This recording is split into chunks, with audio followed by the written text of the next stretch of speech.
I drove through the winding roads of Cascade National Forest, my headlights cutting through the darkness as I made my evening patrol. The truck's tires crunched over the gravel sections of the Forest Service road, a sound I'd grown accustomed to over my 15 years as a ranger. Night patrols were my favorite. The forest transformed after sunset, revealing a different character altogether. I rolled down my window, letting the cool night air fill the cabin. Crickets chirped in steady rhythm, occasionally punctuated by the distant hoot of an owl. A light mist hung between the tall pines, catching in my headlights and giving the forest an ethereal quality. These familiar night sounds had become a comfort over the years, a reminder that everything was as it should be. My radio crackled with routine check-ins from other rangers, but my sector remained quiet. I'd already inspected 3 campsites earlier in the evening, all occupied by rule-following campers with proper permits. The hiking trails had been clear of stragglers, too. It looked to be an uneventful night, which was just fine by me. As the dashboard clock clicked over to midnight, I turned onto Forest Service Road 19, a less traveled route that wound deeper into the wilderness. I took a sip from my thermos of coffee, now lukewarm, and settled in for the final leg of my patrol. About 2 miles down the road, something caught my eye. Headlights in the distance, stationary and out of place on this remote stretch. As I got closer, I made out the silhouette of a sedan pulled over to the side, hazard lights blinking steadily in the darkness. I slowed my truck and pulled in behind the vehicle, angling my headlights to illuminate the area. It was a dark blue sedan with out-of-state plates. I grabbed my flashlight, clicked it on, and stepped out of my truck. "Park ranger," I called out, approaching with practiced caution. "Everything all right here?" A man emerged from the driver's side, followed by a woman from the passenger door. They stood side by side at the front of their car. "Good evening, Ranger," the man said. "I'm Phoenix Graves, and this is my wife, Diane. We've got a flat tire, I'm afraid." I nodded and directed my flashlight toward their left front tire. Sure enough, it was completely flat. "We were hoping someone might come along," Diane said. Her voice was calm, almost too calm for someone stranded on a remote forest road at midnight. "We have a spare, but the lug nuts are stuck." I stepped closer, sweeping my flashlight over the couple. Phoenix was tall and lean with short dark hair and sharp features. Diane was shorter with shoulder-length blonde hair. Both were dressed in dark clothing that seemed more suitable for hiking than driving. "Where are you folks headed this late?" I asked, moving toward the flat tire. "Just passing through," Phoenix replied. "We're staying at a cabin near Silver Lake." I knelt down to examine the tire more closely. "I can help you get this changed. Let me grab some tools from my truck." As I straightened up, something struck me as odd. The couple seemed remarkably untroubled by their situation. Most people I encountered with car trouble in the middle of a dark forest showed at least some signs of stress or relief at seeing a ranger. These two appeared almost as if they'd been expecting me. "That's very kind of you, Ranger." Phoenix paused, looking at my name badge. "Little, Aiden Little," I supplied. "Ranger Little," he finished with a smile that didn't quite reach his eyes. I walked back to my truck to retrieve my tools, keeping the couple in my peripheral vision. As I rummaged through my equipment box, I realized something else was off. The forest had gone completely silent. No crickets, no owls, not even the rustle of leaves in the breeze. The absence of sound was so sudden and complete that it felt like a physical pressure against my ears.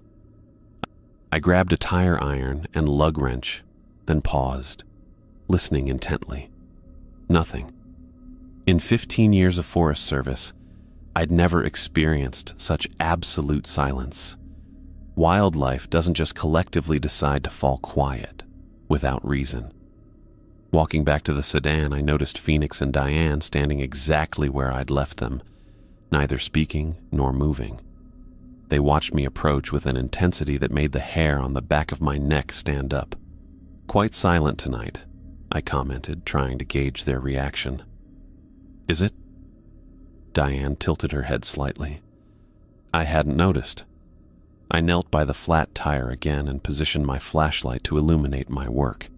As I did, the beam caught their eyes, and I nearly dropped the light. Their eyes reflected the beam back at me with an unnatural brightness, like those of nocturnal animals, but much more intense, almost luminous. My heart rate picked up. I'd seen plenty of wildlife with eyeshine, but never in humans.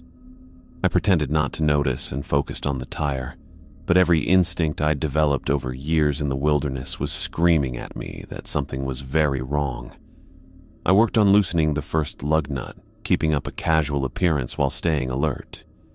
You said you're staying near Silver Lake. That's about 30 miles from here. Pretty remote. We like remote, Phoenix said. Fewer distractions.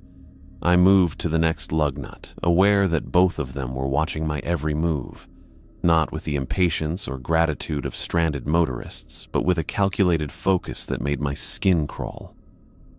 What brings you to Cascade? I asked, trying to maintain normal conversation despite my growing unease.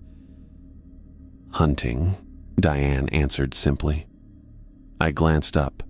Hunting season doesn't start for another month. Phoenix smiled. We're scouting locations, planning ahead.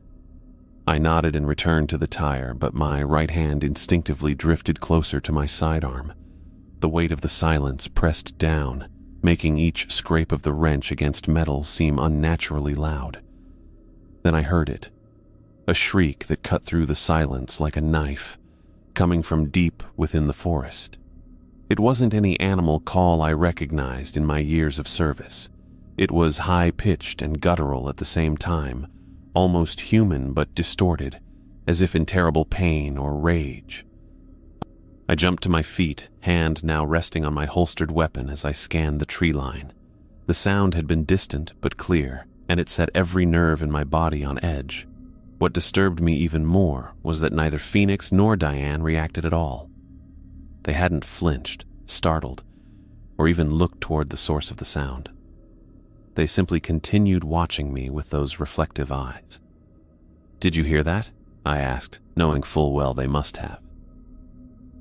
Hear what, Ranger Little? Phoenix asked, his expression unchanged.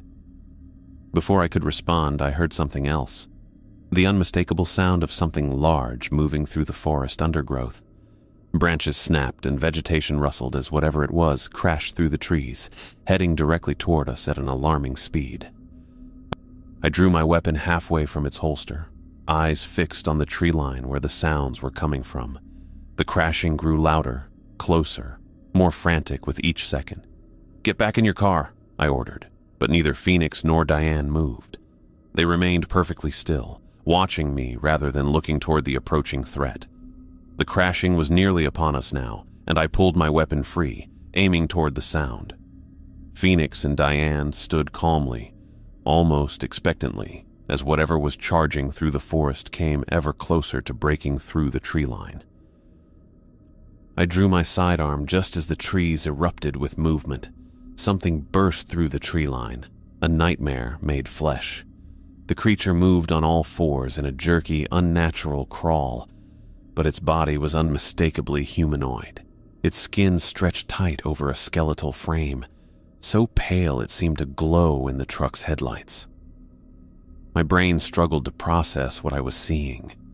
The thing's limbs were wrong, too long, too thin, bending at angles that defied anatomy. Each hand ended in curved claws that dug into the dirt as it charged forward. But it was the face that froze my blood.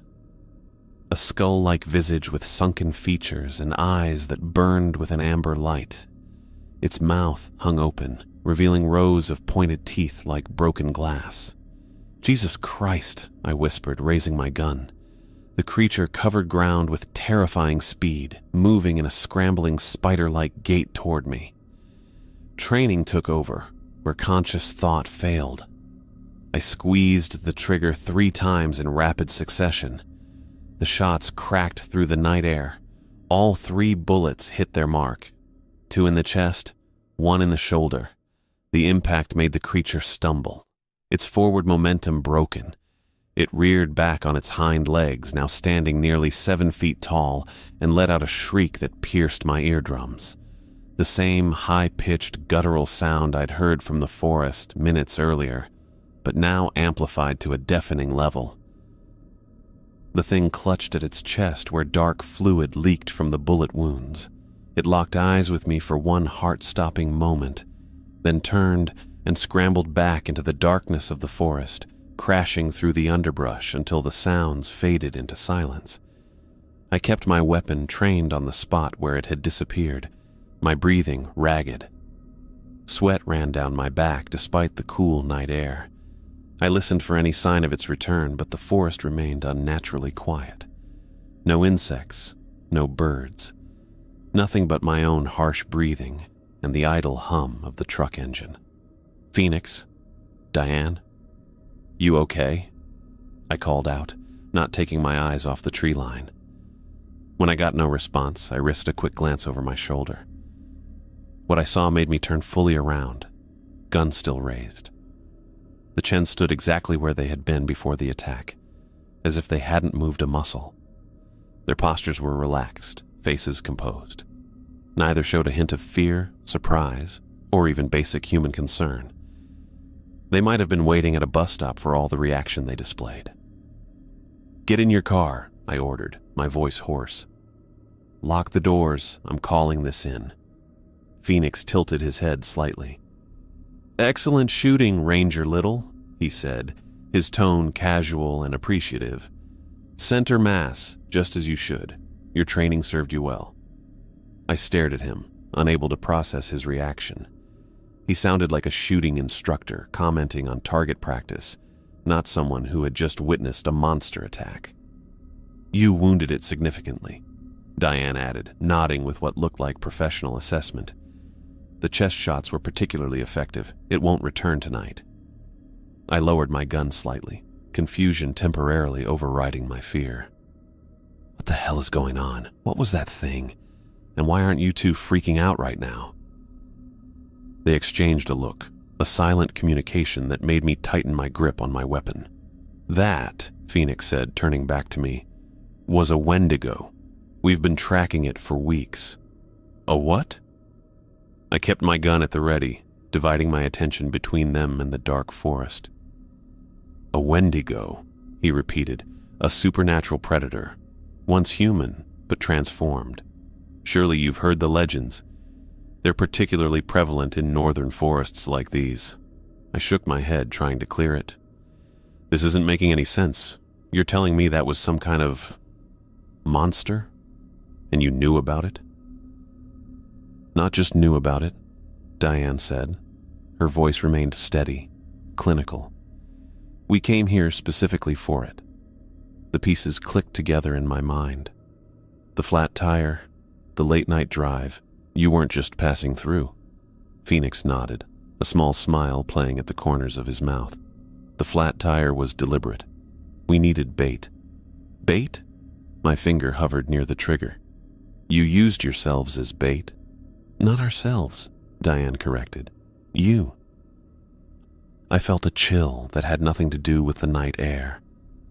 "You used me as bait for that thing?" "We needed to draw it out," Phoenix explained, as if discussing a perfectly reasonable strategy. "Wendigos are attracted to isolated humans. A lone ranger on night patrol was perfect.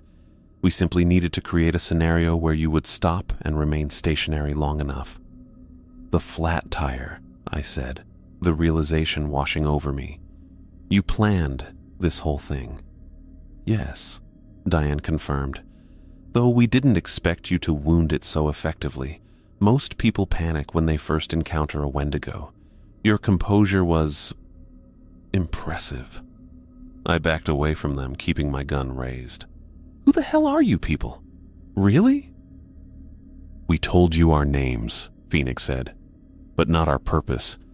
We hunt things like the Wendigo, creatures that exist in the shadows of your world, Ranger Little.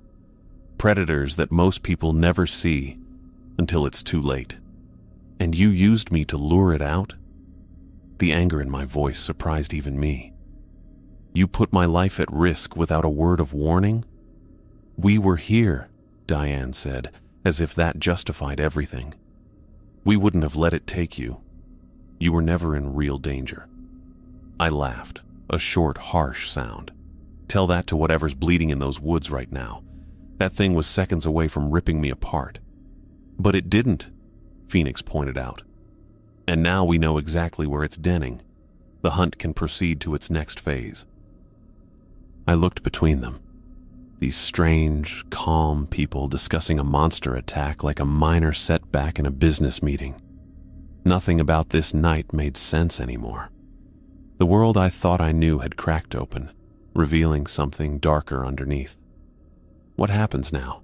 I asked, not sure I wanted the answer. "Now," Phoenix said, "we need to finish changing this tire, and then we have a Wendigo to track." Diane watched me with those unnaturally reflective eyes. "The question is, Ranger Little, what will you do now that you've seen what's really in your forest?" I had no answer for her. My entire reality had just been turned upside down, and all I could do was stand there, gun still drawn, wondering if I was losing my mind.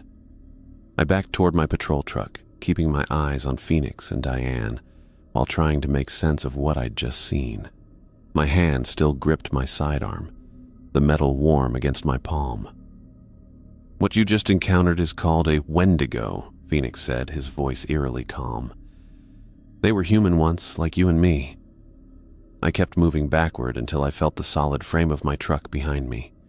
The forest had gone quiet again, that unnatural silence pressing in from all sides.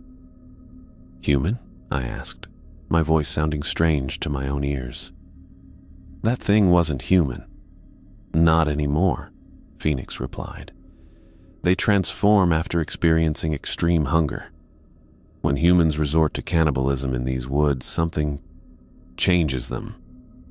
Diane took a step forward, her movements fluid and precise. "That particular creature has caused 6 disappearances in this area over the past 3 months. Solo hikers mostly. 6 disappearances.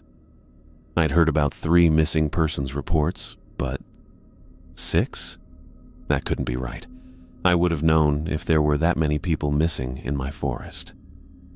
"Who exactly are you people?" I asked, my finger still resting near the trigger of my gun. "You're not just passing through. And you're definitely not regular hunters."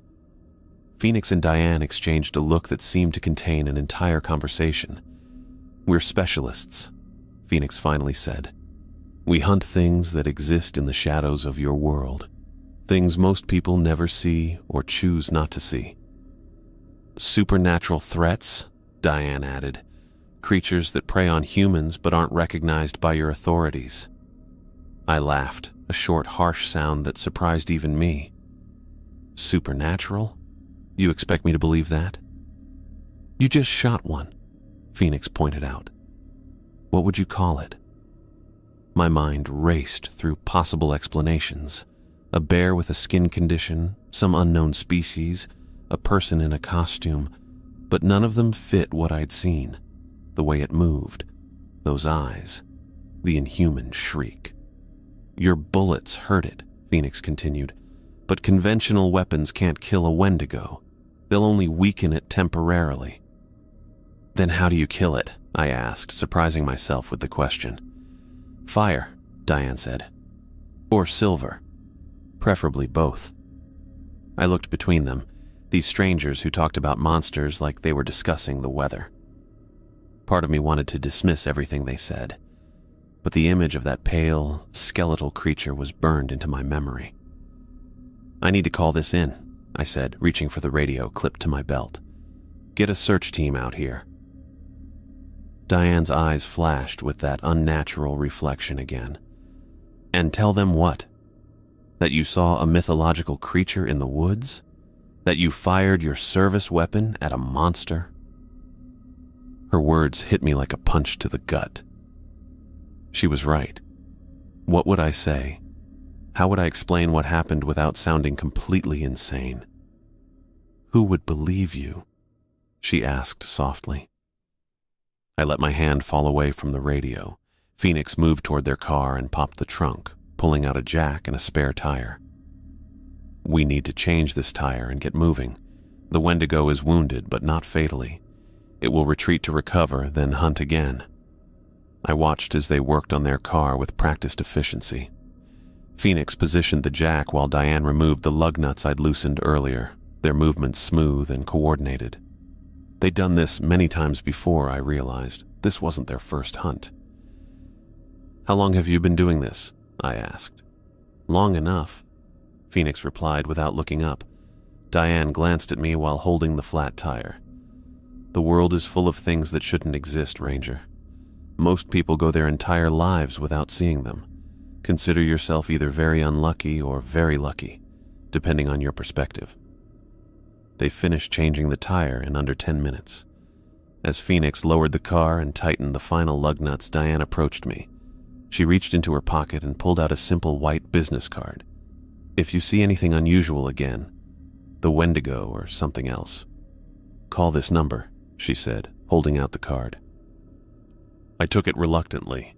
There was nothing on it except a phone number, no names or company logo. "What happens if I do call?" I asked. "We come back," she said simply. Phoenix closed the trunk and walked around to the driver's side. "We need to track it before the trail goes cold." Diane nodded and joined him at the car. Before getting in, she looked back at me. "Be careful, Ranger.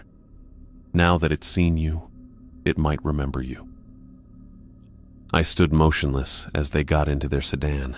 The engine started with a low purr, and they pulled away, driving deeper into the forest rather than back toward the main road. I watched their taillights grow smaller until they disappeared around a bend. I was alone on the road, with nothing but memories of an impossible creature and those reflective eyes as proof of what had happened. I looked down at the business card in my hand, turning it over to find the back blank. The forest sounds had returned, crickets chirping, an owl hooting in the distance, the whisper of wind through the trees. Everything seemed normal again, but I knew it wasn't. The world I thought I understood had changed forever in the span of 15 minutes. I holstered my weapon and climbed back into my truck, placing the card on the dashboard. My hands were steady as I started the engine, but my mind was chaos. For 15 years I'd patrolled these woods, thinking I knew every creature that called them home. Now I questioned everything I thought I knew. I drove back to the ranger station with hands that didn't shake, though they should have. My mind kept replaying what I'd seen burst through those trees. That thing that moved like a human but wasn't one anymore. The pale skin stretched over elongated limbs, those amber eyes catching the light, the way it had screamed when my bullets hit it. The station felt too quiet when I walked in. Johnson had left hours ago for his own patrol route, leaving just the hum of fluorescent lights and the old coffee maker gurgling in the corner. I hung my jacket on the hook by the door, placed my hat on the desk, and sat down heavily in my chair. For 15 years I'd patrolled these woods thinking I knew every creature that called them home. Bears, cougars, coyotes. Dangerous in their own right, but following rules I understood. Natural rules. What I'd seen tonight broke all those rules. I pulled out my phone and opened the browser. My fingers hovered over the keyboard before typing Wendigo Legends. The search results loaded slowly with the weak signal, but eventually filled my screen with links. The first few sites were tourist traps and horror movie references, but I kept scrolling until I found more scholarly sources, anthropological studies of Algonquian legends, historical accounts from trappers and settlers. I clicked through page after page, my stomach knotting tighter with each description that matched what I'd seen. Human transformed through cannibalism. Unnatural height and strength. Emaciated appearance with stretched limbs. Amber or yellow eyes that reflect light unnaturally. Skull-like face with sharpened teeth. One account from an 18th century fur trader described the creature's movement as a terrible crawl on all fours when stalking, but rising to its full height when attacking. just like what I'd witnessed. Another described the eerie silence that fell over forests when the creature hunted, birds, insects, and animals all going quiet at once. I leaned back in my chair, rubbing my eyes. The fluorescent lights buzzed overhead, making my growing headache worse. I'd fired my service weapon at something I couldn't explain. That meant paperwork, an incident report that would be reviewed by my supervisor, possibly state authorities. The clock on the wall showed 3:15 in the morning when I finally opened the incident report form on my computer. I stared at the blank fields, cursor blinking in the description of incident box. How could I possibly explain what happened? I started typing, deleted it, then started again. Responded to motorist with disabled vehicle on FSR 19 at approximately 0005 hours. While assisting occupants, encountered unknown aggressive animal emerging from forest. Animal displayed threatening behavior, discharged service weapon 3 times. Animal retreated into forest, no injuries to civilians or officer. Animal type, unknown, possibly large predator. I read it over twice. It wasn't a lie, just a careful omission of details that would end my career and possibly get me a psychological evaluation. I attached my location coordinates, listed the Chens as witnesses with their license plate number, and submitted the report. After finishing the paperwork, I made a fresh pot of coffee. I wouldn't be sleeping anyway. The rest of my shift passed, with me jumping at every sound outside the station windows. The next day wasn't any better. I patrolled the eastern trails, with my hand never far from my sidearm. Every time the forest went quiet, I'd freeze, listening for that unnatural silence the Chens had ignored but I'd immediately noticed. But the normal sounds always returned, birds calling, squirrels chattering, wind through the pines. By the second day, I'd started carrying a small butane torch in my pocket alongside my standard gear. If Diane was right about fire being effective, I wanted something more than just bullets. That evening, I pulled the white business card from my wallet. No name, no logo, just a phone number with an area code I didn't recognize. I punched the numbers into my cell phone and listened to it ring. The number you have dialed is no longer in service. Please check the number and try again. I tried 3 more times with the same result. The Chens had given me a disconnected number. Maybe it was a mistake. Or maybe they never intended me to reach them again after serving my purpose as bait. On the 3rd day after the encounter, I was at the station filling out routine reports when my radio crackled. "Ranger Little, this is dispatch." I picked up the handset. "Little here. Go ahead." "We've got a situation you should know about. State police found an abandoned vehicle on Logging Road 7, about 20 miles northeast of your encounter the other night. Blue sedan, out-of-state plates, registered to Phoenix and Diane Chen." My hand tightened around the radio. "Any sign of the occupants?" "Negative. Search teams found the vehicle locked. No signs of struggle or blood. Keys weren't in the ignition. They've been combing the area since morning but haven't found any trace of the Chens or..." The dispatcher paused. "Or whatever animal you reported." "I'll head up there," I said. "No need. State police have it covered. Just thought you should know since you filed the initial contact report with them." I thanked dispatch and set the radio down. The coffee in my mug had gone cold while we talked. 20 miles deeper into the forest. Why had they gone so far off the main roads?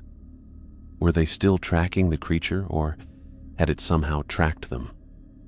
I pulled up a Forest Service map on my computer and located Logging Road 7.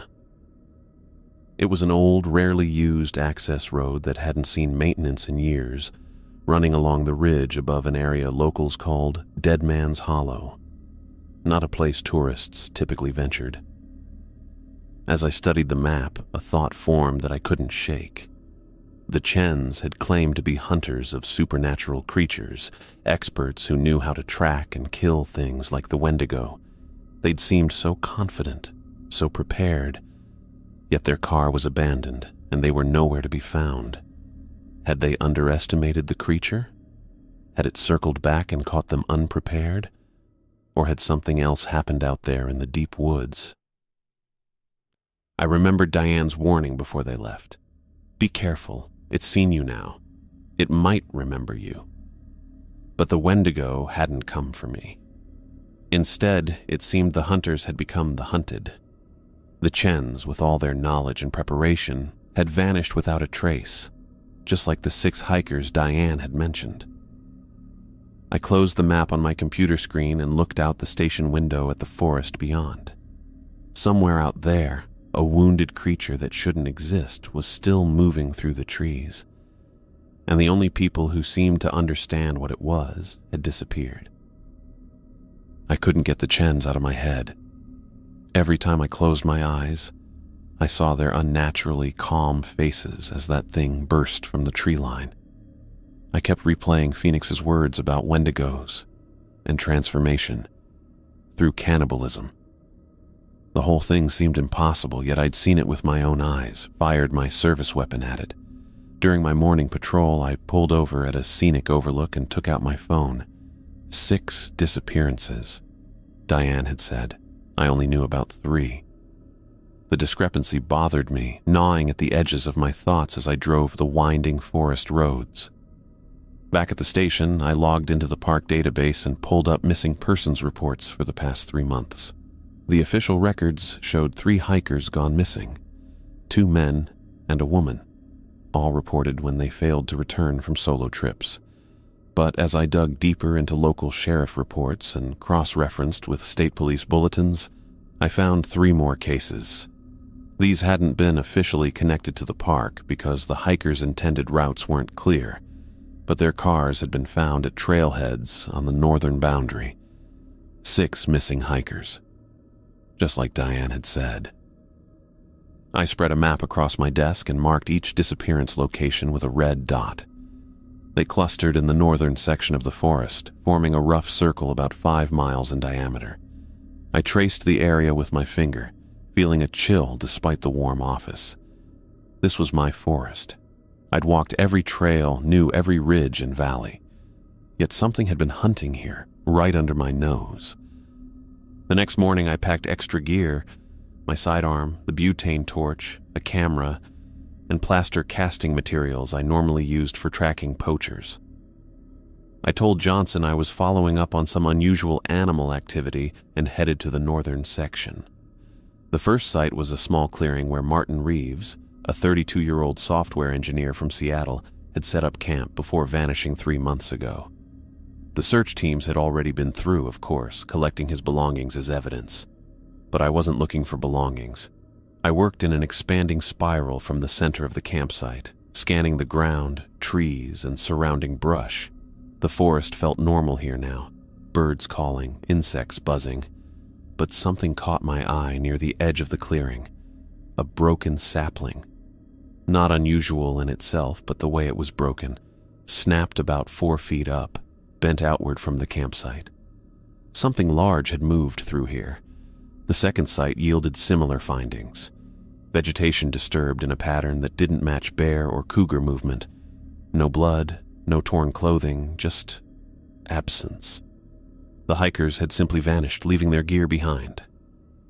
By late afternoon, I reached the third site, where Alicia Mendez had disappeared 6 weeks ago. Her campsite was deeper in the woods, off-trail, in an area experienced hikers sometimes used. The clearing still showed signs of her tent placement, flattened grass in a rectangular shape. I knelt down, examining the perimeter. That's when I saw them. Tracks in a patch of soft earth near the edge of the clearing. I'd tracked every animal in these woods over my 15 years as a ranger. I knew bear prints, cougar tracks, elk, deer, everything that moved through these forests. These were like nothing I'd ever seen. They were too large for a bear, with an elongated shape that suggested a bipedal creature. But the stride pattern was wrong, uneven, with strange drag marks between steps. The prints themselves were disturbing, almost human-like, but with extended toe impressions that ended in what looked like claw marks. I took multiple photos from different angles, then carefully mixed the plaster and poured it into the clearest prints. While waiting for the cast to set, I searched the surrounding area and found more tracks leading away from the campsite, heading deeper into the forest before disappearing on rocky ground. The unnatural silence I'd experienced during my encounter with the Wendigo was absent, but as I collected the dried plaster casts and packed them away, I couldn't shake the feeling of being watched. Darkness fell as I drove back to the station. The headlights cut through the gathering gloom, throwing the trees into sharp relief before plunging them back into darkness. I kept checking my mirrors, half expecting to see amber eyes reflecting back at me. I reached the ranger station just after 9, unloaded my gear, and spread my findings on the desk. The plaster casts looked even more disturbing under the fluorescent lights. 5 toed appendages with clear claw marks at the tips. A strange arch in the middle, nothing like human or known animal prints. After photographing the casts, I pulled up the images I'd taken at the campsites and began organizing everything into a file. The pattern was clear now. All 6 hikers had vanished without signs of conventional predator attacks, all in the same region of the forest, all when they were alone. Outside, the wind picked up, branches scraping against the station roof. I made coffee and settled in for a long night of research, cross-referencing my findings with cryptozoology websites I would have dismissed as nonsense just days ago. Around midnight, I heard it. A faint scratching sound at the window behind me. I froze, coffee mug halfway to my lips. The scratching came again. Light, almost exploratory. Not branches. Too deliberate. Slowly, I set down the mug and reached for my sidearm, drawing it silently from its holster. The station was dark, except for my desk lamp, which meant whatever was outside could see in clearly while remaining hidden in the darkness. I moved away from the desk light, pressing myself against the wall beside the window. The scratching continued, moving from one pane to the next, as if testing the glass. Gathering my courage, I quickly stepped to the window and flipped on the exterior floodlights. The scratching stopped instantly. I peered through the glass, and my blood turned to ice. Fresh marks scored the outside of the window. 3 parallel lines dragged downward through the condensation. As my eyes adjusted to the floodlit exterior, I caught movement at the forest edge. A pale, emaciated figure slipping between the trees, moving with that same unnatural, jerky gait I'd seen before. The Wendigo. It had followed me. Or found me. Either way, it knew where I was. I backed away from the window, keeping my gun trained on the tree line. The realization hit me with sickening clarity. The creature had tracked me back to the station. My sanctuary, my home base for 15 years, was now marked. I checked every door and window, finding them secure but knowing they wouldn't hold against something with the strength I'd witnessed. As I returned to the front of the station, a new thought struck me even harder. The Chens had disappeared while hunting this thing. They'd claimed to be experts, yet their vehicle had been found abandoned. And now the creature was here, outside my station, watching me. I spent the rest of the night with my back to the wall, gun in hand, eyes fixed on the windows and doors, listening for any sound that didn't belong. The plaster casts sat on my desk, their unnatural impressions now a confirmation rather than a question. The Wendigo knew where I lived, and I was alone. I spent the next few hours dragging furniture in front of windows and doors. The heavy oak bookshelf scraped across the floor as I positioned it against the main entrance, leaving just enough space for me to squeeze through if needed. My hands trembled slightly as I worked, but I kept moving, kept planning. My sidearm stayed within arm's reach at all times, on the desk while I worked at the computer, on the bathroom counter while I showered, next to my pillow during brief moments of restless sleep. The weight of it had become a comfort, though I knew conventional bullets would only slow the creature down. The scratches on the window haunted me. 3 perfect, parallel lines carved into the condensation, deliberate and purposeful. It had found me. It had come right up to where I slept and worked, and it would be back. I turned back to my computer and continued the research I'd started hours ago. Tourist websites and cryptozoology blogs had given way to academic papers and anthropological studies of Native American folklore. I found myself diving into increasingly obscure corners of the internet, searching for anything that might help me survive. The Algonquian legends were consistent on one crucial detail: Wendigos could only be truly killed by fire or silver. Fire I understood. I'd already started carrying a butane torch. But silver? I leaned back in my chair thinking.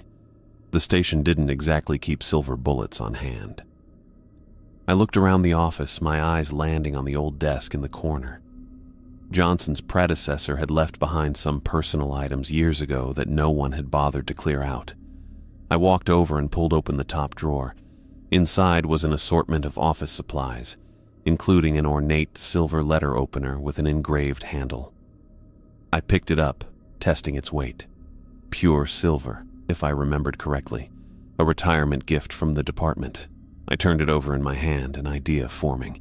I had a box of spare ammunition in my locker.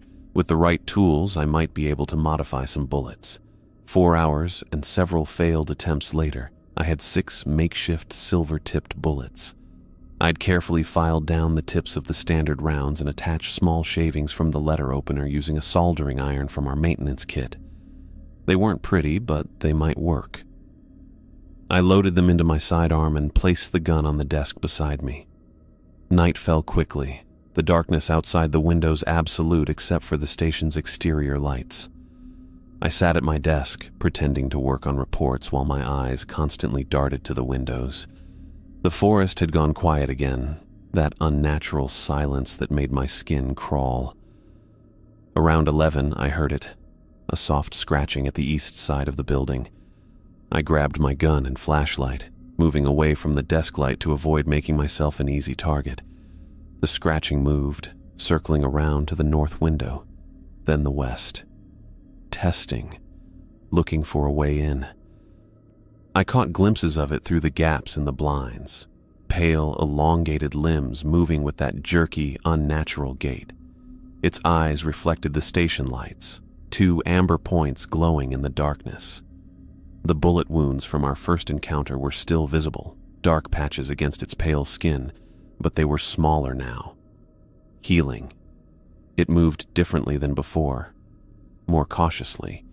It would approach a window, study it, then move to another entry point. It was learning, adapting. The thought chilled me more than the cold night air seeping through the cracks in the old building. My phone rang, making me jump. Johnson's name flashed on the screen. I answered, keeping my voice steady despite my racing heart. "Little here. Aiden, just checking in. You've been putting in some long hours at the station. Everything okay out there?" I watched as the creature's silhouette passed by another window. "Yeah, just tracking some possible poachers in the north section. I've got a lead I want to follow."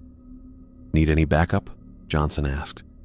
The Wendigo pressed its face against the glass, its skull-like features distorted by the reflection. It seemed to be staring right at me. "No," I said, perhaps too quickly. "No, I've got this. But I might need to stay at the remote station for a few days to monitor the situation." "All yours," Johnson replied. "Just keep me updated. And Aiden, be careful out there." "Always am," I said, and ended the call. The creature disappeared from the window. For several minutes, I heard nothing. The silence stretched, broken only by the hum of the heater and my own breathing. Then came a crash from the back of the station, glass shattering as something large burst through the window in the rear office. I moved toward the sound, gun raised. The Wendigo had knocked over filing cabinets and chairs, creating a chaotic obstacle course between us. It crouched on all fours, those amber eyes fixed on me with terrible intelligence. Dark fluid dripped from its mouth, spattering on the wooden floor. We stared at each other for what felt like minutes but must have been seconds. Then it lunged, faster than anything that size should move. I fired twice, the modified bullets hitting it in the shoulder and chest. The effect was immediate and dramatic. Instead of merely stumbling as it had with regular bullets, the creature let out a shriek of genuine pain. The wounds smoked slightly, the flesh around the entry points blackening. It recoiled, crashing back through the broken window and disappearing into the darkness. I kept my gun trained on the window, waiting to see if it would return. It didn't. The night passed in tense vigilance, my back against the wall, watching every entrance point until the first gray light of dawn filtered through the trees. When it was fully light, I cautiously stepped outside, gun ready. Dark fluid, blood or something like it, made a trail from the broken window into the forest. The drops were larger than before, the trail more obvious. The silver had worked. I followed the blood trail, moving deeper into the forest. The tracks led north toward the area where the 6 hikers had disappeared. The trail was easy to follow at first. Splashes of dark fluid on leaves and rocks, broken branches where the creature had crashed through in its retreat. As I moved farther from the station, the forest grew denser, older. Trees here were giants, their canopies blocking most of the morning light. The blood trail continued, though the drops were becoming smaller, more spaced out. Either the bleeding was slowing, or the creature was gaining strength as it moved. After nearly 2 hours of tracking, the trail led me to a steep hillside covered in thick undergrowth. The blood drops led straight to what looked like a solid rock face. But as I got closer, I saw it, an opening partially hidden by fallen rocks and overgrown vegetation. An old mining tunnel, probably abandoned decades ago when the logging operations moved out. I approached cautiously, the smell hitting me before I reached the entrance. A sickening mix of decay and something else, something rotten and wild. Just outside the tunnel mouth, scattered among the rocks and dirt, were unmistakable human remains. Bone fragments, a torn piece of fabric that might once have been a hiking boot, a crushed, dirt-covered watch with a cracked face. I knelt down, my stomach turning as I examined the evidence. These were the Wendigo's victims, or some of them. Fragments of lives ended violently, dragged here and consumed. I picked up the watch, wiping away the dirt to reveal the face. The hands had stopped at 4:17. The blood trail led directly into the dark mouth of the mine. The creature was in there, wounded but alive, and I had 3 silver-tipped bullets left. I made my way back to the station, gathering everything I'd need for what was coming. The flamethrower was heavy in my hands. Standard forest fire equipment we kept locked in the metal storage cabinet. Not something I'd ever imagined using against whatever this thing was. I checked the fuel level and tested the ignition. The brief whoosh of flame was reassuring in a way my service weapon no longer was. I laid out my supplies on the desk. The flamethrower, my remaining silver-tipped bullets, a high-powered flashlight, first aid kit, water, protein bars, rope, and a hunting knife. Everything I might need to go into that mine and not come back out. The thought settled in my stomach like a stone. My hand shook slightly as I took out a sheet of paper and began to write. If I didn't make it back, someone needed to know what happened, what was out there in my forest. I detailed everything. The encounter with Phoenix and Diane, the creature, the missing hikers, the mine entrance, and what I planned to do. I sealed the letter in an envelope, wrote Johnson's name on it, and propped it against my computer monitor where it would be found. I loaded up my pack, strapped the flamethrower to my back, and headed out. The drive back to the mine felt both too long and too short. I parked my truck a quarter mile away to avoid alerting the creature and hiked the rest of the way in silence, every sense on high alert. I pulled out my flashlight, took a deep breath that I immediately regretted from the stench, and stepped inside. The beam of light cut through the darkness, illuminating a narrow tunnel supported by old, rotting timber. Water dripped somewhere in the distance, a steady plink-plink that echoed off the stone walls. I followed the blood trail deeper, careful to watch my footing on the uneven ground. About 20 yards in, the tunnel widened into a small chamber. My flashlight beam swept across the floor, catching on something pale. I moved closer and felt my stomach turn. A human femur, picked clean. Next to it lay a shredded backpack, its contents scattered, a water bottle, torn clothing, a compass. I knelt down and checked the pack's side pocket, finding a wallet. The driver's license inside belonged to Marcus Jenkins, one of the missing hikers. I continued on, finding more remains as I went. Bone fragments, torn clothing, a woman's watch with a cracked face. Each item matched descriptions from the missing persons reports. 6 hikers. 6 lives ended in this dark place. The main tunnel forked, and I followed the blood trail to the right. The passage narrowed, forcing me to crouch slightly. The air grew colder, damper. After another 50 feet, the tunnel opened into a larger chamber with a higher ceiling. My light revealed something unexpected. A campsite. Not the remains of a victim, but someone who had been living here. A torn tent was set up against one wall. A camping stove, empty food wrappers, and supplies were scattered around. This wasn't a temporary shelter. Someone had been staying here for some time. I approached cautiously and found a backpack leaning against the tent. Inside was a leather-bound journal. I opened it, shining my light on the pages. The first entries were mundane hiking notes. The writer, James Harmon, according to the first page, had planned a week-long solo trek. Then came entries about getting lost, about trying to find his way back to marked trails. The handwriting grew more erratic as the entries progressed. Day 12. Still lost. Food running low. Map is useless in these unmarked areas. Day 17. Found a mine entrance. Shelter from the rain at least. Will try to find my way out tomorrow. Day 23. No food left. So hungry. Can't think straight. Too weak to keep searching for a way out. I turned the page, a sense of dread growing. Day 25. Found another hiker today. Said his name was Martin. He's lost too, has food. We'll try to find our way out together tomorrow. The next entry made my blood run cold. Day 26. So hungry. Martin, sleeping. Thought about it all night. There's no other way. I'm sorry.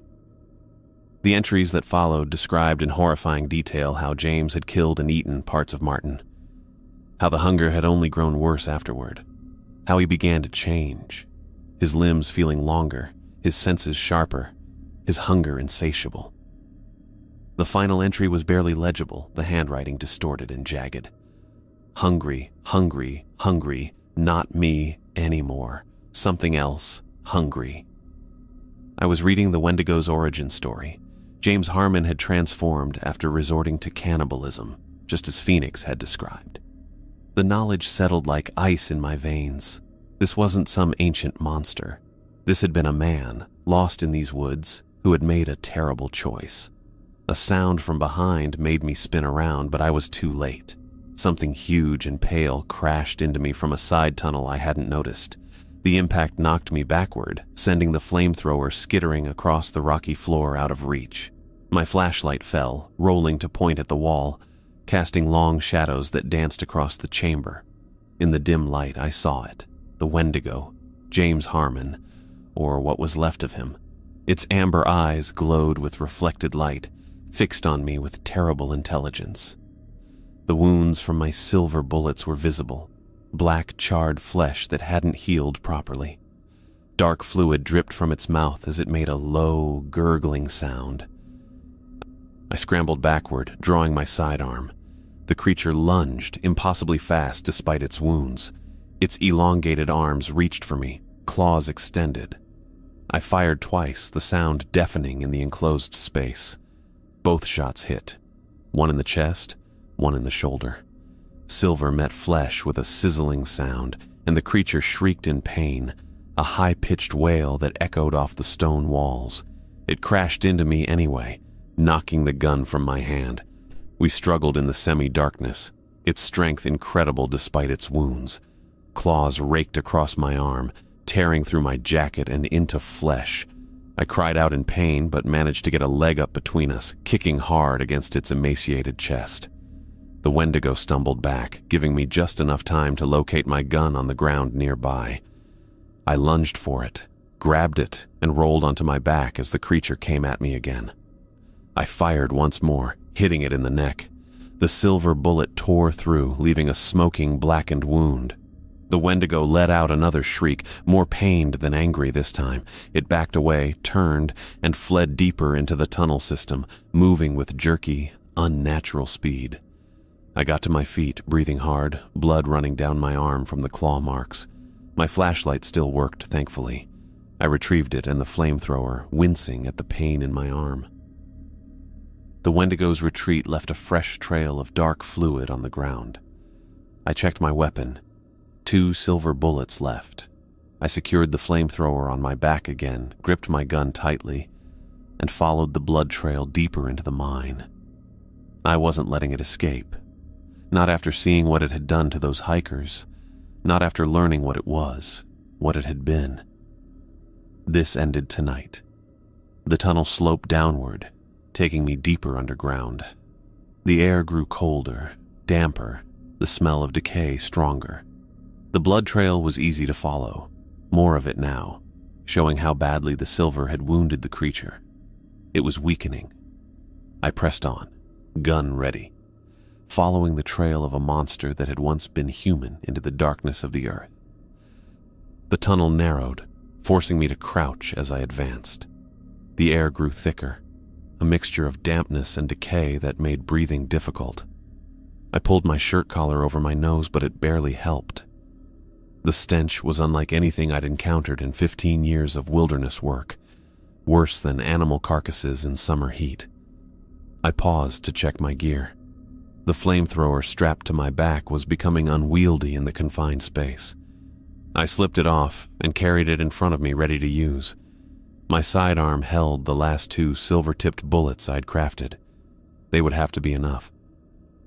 The blood trail led to a sharp turn in the tunnel. I pressed my back against the rough wall and listened. A wet, ragged breathing echoed from around the corner, labored and uneven. The creature was struggling. I took a deep breath, steeling myself before I swung around the bend, weapon raised. The tunnel opened into a massive cavern, at least 30 feet across, with a ceiling that disappeared into darkness above. My flashlight beam couldn't reach the top. Water dripped somewhere in the distance. The sound amplified in the open space. The air was marginally better here, but the smell of rot intensified. The Wendigo had dragged itself to the far side of the cavern. It crouched with its back against the wall, those amber eyes reflecting my flashlight beam. The wounds in its chest, shoulder, and neck were black, charred circles that smoked faintly. Dark fluid pooled beneath it. I set the flamethrower down carefully and kept my gun trained on the creature. It watched me with an intelligence that was more disturbing than its monstrous appearance. This thing had once been human. James Harmon, according to the journal I'd found. A lost hiker who'd made a desperate, horrific choice when starvation set in. "Nowhere left to go," I said, my voice echoing in the cavern. I retrieved the flamethrower and approached slowly, keeping my distance but moving to a position where I could end this. The creature's eyes followed me, its breathing labored. It made no attempt to move. The silver had weakened it significantly. I was about 10 feet away when I noticed something in the corner of the cavern that my flashlight hadn't illuminated before. 2 bodies, partially eaten, lay crumpled against the rock wall. I recognized the dark clothing immediately. Phoenix and Diane Graves. Their bodies had been torn apart, limbs at unnatural angles, flesh stripped from bone in several places. Phoenix's chest was a gaping cavity. Diane's face remained intact, but her throat had been torn out. Their eyes were open, staring at nothing. "Jesus," I whispered, bile rising in my throat. The Wendigo's mouth opened, revealing those pointed teeth stained with dark fluid, blood from its latest victims. Then it did something I never expected. It spoke. "They brought Others. The voice was a raspy, unnatural sound that seemed to come from somewhere deeper than its throat. The words were distorted like someone trying to speak through gravel, but unmistakably English. Fed me. I nearly dropped my weapon. What did you say? Worshippers, the creature continued, each word appearing to cause it pain. Not hunters, cultists. I kept the gun steady despite my shock. The Chens were cultists? The creature's head tilted in what might have been a nod. Sacrifices, 6 hikers, would have been 7. Its eyes fixed on me. You. The realization hit me like a physical blow. Phoenix and Diane hadn't been hunting the Wendigo to kill it. They had been serving it.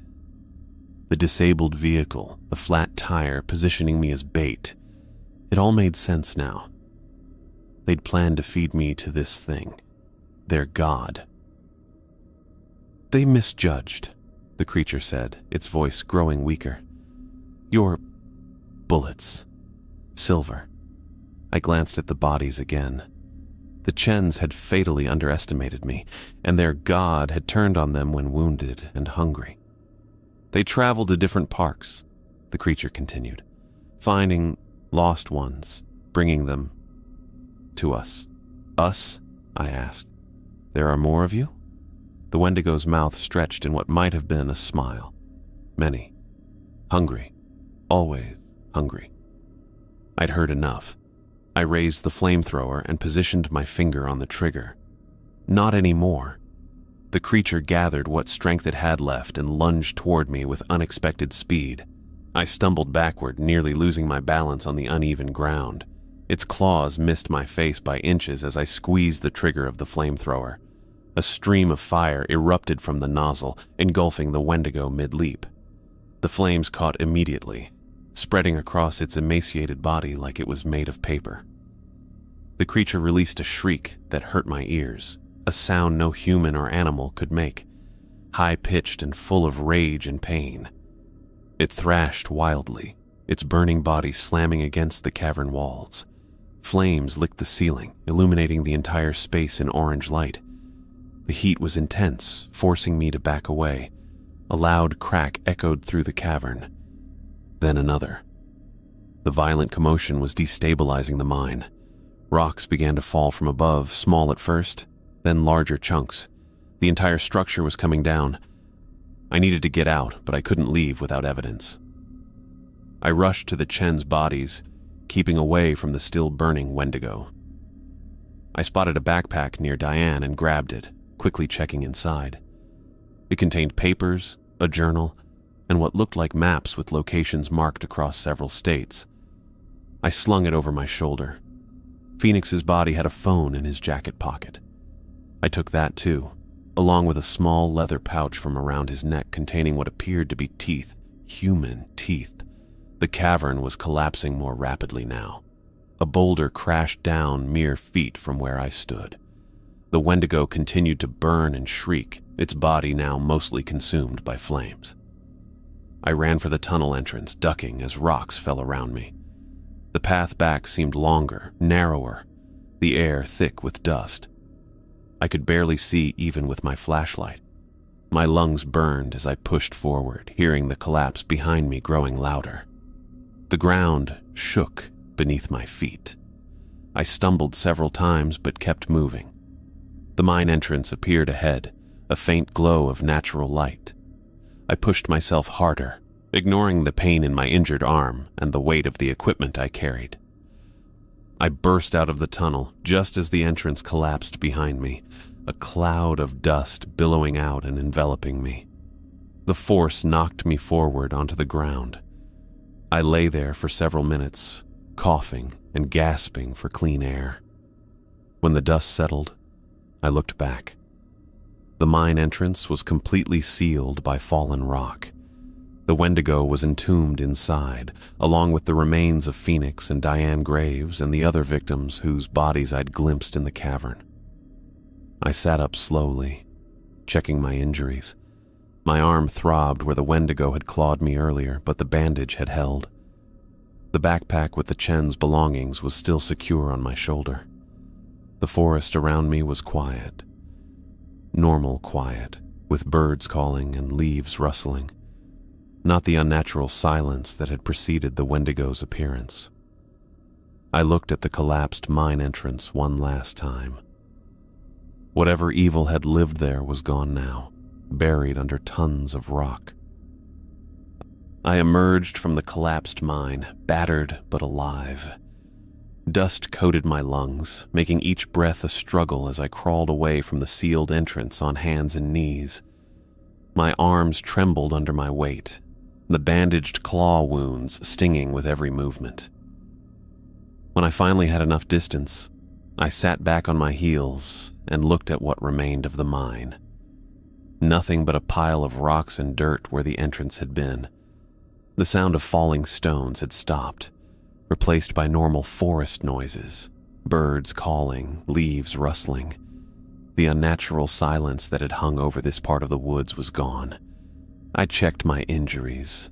The makeshift bandage on my arm was holding, though blood had soaked through in spots. I had scrapes on my hands and knees from the mad dash out of the collapsing tunnel. My uniform was torn and filthy, but I was breathing. I was alive. The backpack I'd grabbed from Diane lay beside me. I touched it cautiously as if it might bite. Inside was evidence of whatever twisted game the Chens had been playing, the hunts that weren't hunts at all. Getting to my feet took more effort than it should have. My muscles protested, reminding me I'd been running on adrenaline for days. I picked up the backpack, slung it over my shoulder, and began the long walk back to where I'd parked my truck. The quarter-mile hike felt like 10. Each step jarred my tired body. By the time I reached my vehicle, the sun was high overhead, beating down through gaps in the tree canopy. I tossed the backpack onto the passenger seat, climbed in, and just sat there for several minutes, hands gripping the steering wheel, forehead resting against it. What I'd seen in that mine, the Wendigo, the bodies, the truth about the Chens, it changed everything. The world I thought I knew had shifted under my feet. I started the engine and drove back to the station. The drive gave me time to think, to process. 15 years as a ranger, and I'd never imagined anything like this. The creature had been human once, James Harmon, according to the journal. A lost hiker who'd made a terrible choice when starvation set in. And the Chens, not hunters protecting people, but cultists feeding innocent victims to monsters. When I reached the ranger station, I parked around back, away from the windows the Wendigo had scratched. I needed to clean up before anyone saw me in this state. Inside, I found the letter I'd left for Johnson still propped against my computer monitor. I took it down and tucked it away in my desk drawer. No need for that now. The threat was over, this one at least. I showered in the station's small bathroom, watching dirt and blood swirl down the drain. The claw marks on my arm needed proper cleaning. They were deep but clean-edged. With disinfectant, antibiotic ointment, and fresh bandages from the first aid kit, I did what I could. They'd leave scars, but I'd worry about explaining those later. After changing into the spare uniform I kept at the station, I sat at my desk and emptied the contents of Diane's backpack. Papers, maps, a leather-bound journal, and a small wooden box spilled across the surface. Phoenix's phone and the pouch of human teeth I'd taken from around his neck joined the pile.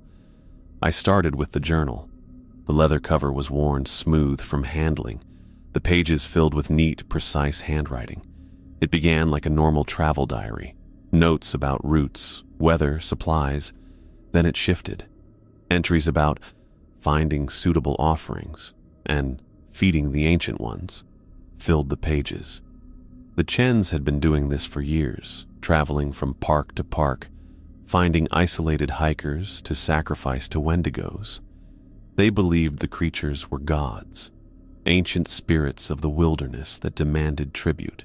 In exchange, the cult members thought they received protection and power. The journal detailed their methods, how they selected victims, how they led them to the creatures. how they watched them die. 6 victims in my forest alone, dozens more across other national parks. Maps spread across my desk showed their hunting grounds, red X's marking sacrifice sites, black circles indicating Wendigo territories. My forest was just one of many. Phoenix's phone contained photos of victims before their disappearances. Surveillance shots taken from a distance. The Chens had stalked these people, learned their routines, waited for the perfect moment when they were alone and vulnerable.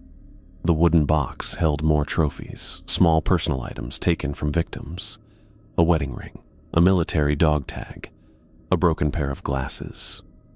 Mementos of lives ended to feed their twisted faith. Hours passed as I went through everything. The sun set outside my window. The station grew dark except for my desk lamp. By midnight, I had the full picture of what the Chens had been doing, and I knew I couldn't tell anyone the whole truth. Who would believe me? A ranger claiming to have fought a mythological creature, a man-eating monster created through cannibalism? I'd be laughed out of my job, maybe sent for psychiatric evaluation. The evidence about the Chens was solid. Their involvement in disappearances across multiple parks was documented in their own writing and photos. But the supernatural elements? Those had to stay buried in that collapsed mine. I spent the next day creating a package of evidence. I copied pages from the journal that mentioned victims without referencing Wendigos. I printed photos from the phone showing the Chen's surveillance of hikers who later disappeared. I included maps with their marked locations corresponding to missing persons cases. I wrote a brief anonymous letter suggesting the Chens were involved in a string of disappearances across national parks, possibly as part of a cult. I drove to a town 30 miles away to mail the package to the FBI field office in Seattle. No return address. Nothing that could be traced back to me. Let them make what they could of it. The next few weeks settled into a new normal. I resumed my regular patrols. I filed reports, I checked campsites and cleared trails. To anyone watching, I was the same ranger I'd always been. But everything had changed. I carried my sidearm loaded with one silver-tipped bullet, the last one I'd made. The rest of the chamber held standard rounds. I kept a small butane torch in my jacket pocket. My eyes scanned the trees differently now, looking for unnatural movement, listening for unnatural silence. The forest itself seemed to have recovered. Birds sang. Insects buzzed. Wind moved through the trees with its familiar whisper. The oppressive quiet that had surrounded the Wendigo was gone. Animals returned to the northern section where the mine had been. 2 weeks after I mailed the evidence, news reports mentioned an investigation into a possible serial killer couple operating in national parks across the Northwest. The bodies of Phoenix and Diane Chen would never be found, sealed as they were in the collapsed mine, but authorities had enough to link them to multiple disappearances. The reports made no mention of Wendigos or other supernatural elements, just a cult that preyed on isolated hikers.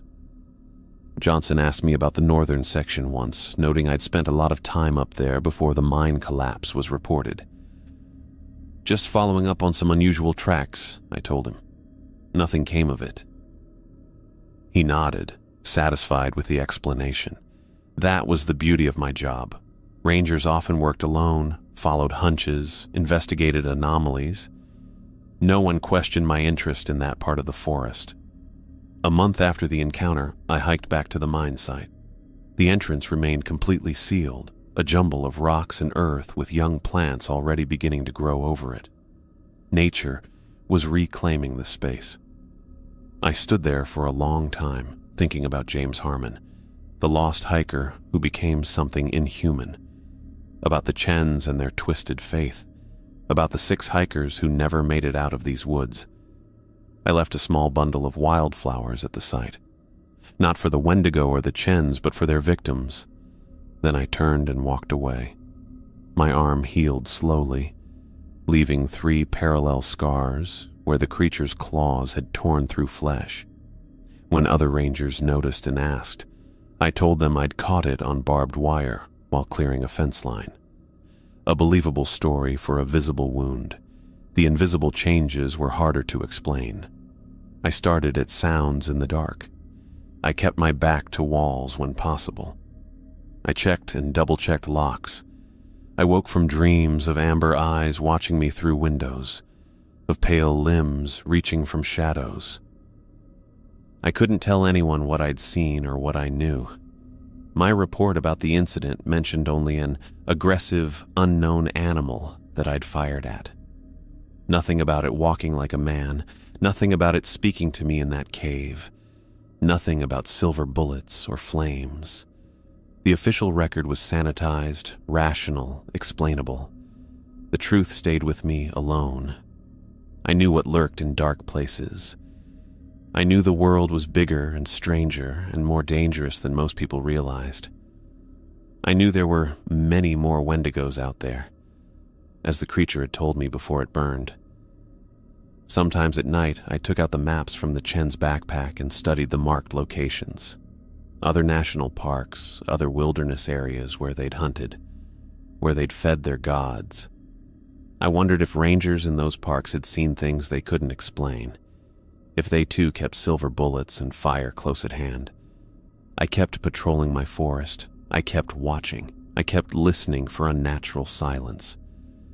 The silver bullet in my gun was a reminder, a talisman against the impossible. I'd survived an encounter with something that shouldn't exist, something beyond rational explanation. The vast wilderness I'd thought I knew so well harbored things that defied conventional understanding. That knowledge changed how I moved through the world. I would carry it with me always, a secret burden and a strange gift. The certainty that there were more things in the deep woods than most would ever see or believe.